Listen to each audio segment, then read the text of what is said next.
Hello and welcome. সবার ফার্স্টে সবাইকে হ্যাপি নিউ ইয়ার।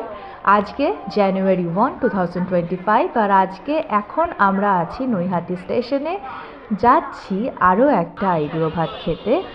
তবে এই আইবুড়ো ভাতটা আমার কাছে বাকি সমস্ত আইবুড়ো ভাতের কাছে ভীষণ স্পেশাল, কারণ এই আইবুড়ো ভাতটা অ্যারেঞ্জ করেছে আমার মেজো পিপি। তো এবার একটা কথা, সেটা হলো যে বহুদিন পর এরকম একটা গেট টুগেদার হলো, যতই সেটা আইবুড়ো ভাতের বাস্তে হোক, বাট একটা খুব সুন্দর গেট টুগেদার হলো।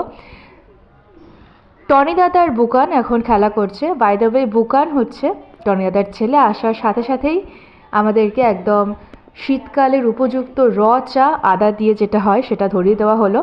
এখন চলছে গল্প আড্ডা, আর বহুদিন পর লাইক এইভাবে বসে একটা পারিবারিক আড্ডা হচ্ছে। বুকানকে তো আমি জন্মের পর এরকম ফার্স্ট দেখি, ভীষণ মিষ্টি একটি বাচ্চা। আর যেটা হয়, বহুদিন পর দেখা সাক্ষাৎ হলে কত যে গল্প থাকে, সে গল্প আর শেষই হতে চায় না। তো যাই হোক, এই আইবুড়ো ভাতটা বাকি সমস্ত আইবুড়ো ভাতের কাছে আইবুড়ো ভাতের থেকে স্পেশাল। তার কারণ এক তো জানুয়ারি 1, আমার ভিতরে অলরেডি একটা ঢিপ শুরু হয়ে গেছে যে আর আমি অলরেডি কাউন্টডাউন শুরু করে ফেলেছি অ্যাকচুয়ালি। আর পরিবারের থেকে একটা আইবুড়ো ভাত পাওয়া প্রচণ্ড পরিমাণে ইমোশনাল একটা ব্যাপার। আমি জাস্ট প্রে করছিলাম যেন ওই আইবুড়ো ভাতের সময়টাতে যখন আশীর্বাদ করবে সবাই, যেন আমি ইমোশনাল না হয়ে পড়ি, বিকজ ওটা খুব একটা অদ্ভুত একটা ব্যাপার। কারণ আমি একবার কাঁদতে শুরু করলে ওটা কন্টিনিউই হয়ে যায়। তো যাই হোক,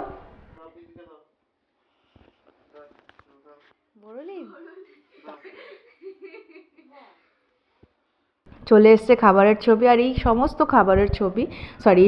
খাবার তৈরি করেছে আমার বৌদি, টনি দাদার বউ। আর শুরু হয়ে গেছে আইবুড়ো ভাতের পর্ব।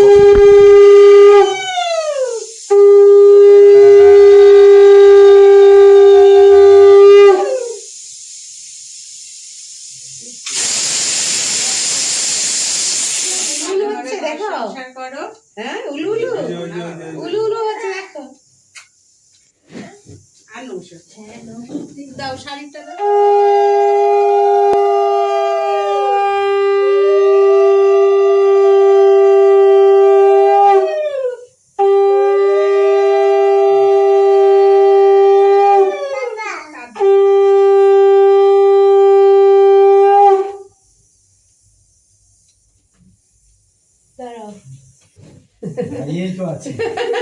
স্টে করো।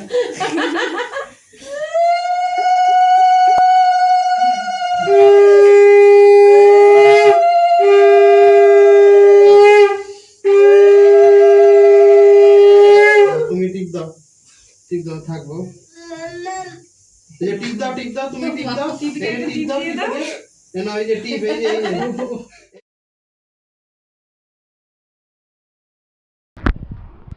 যাই হোক, আজকের ব্লগটা তাহলে এখানেই শেষ করলাম। ভীষণ মজা করে আনন্দ করে আজকের দিনটা কাটালাম। আজকের সন্ধ্যাটা ভীষণ স্পেশাল আমার কাছে।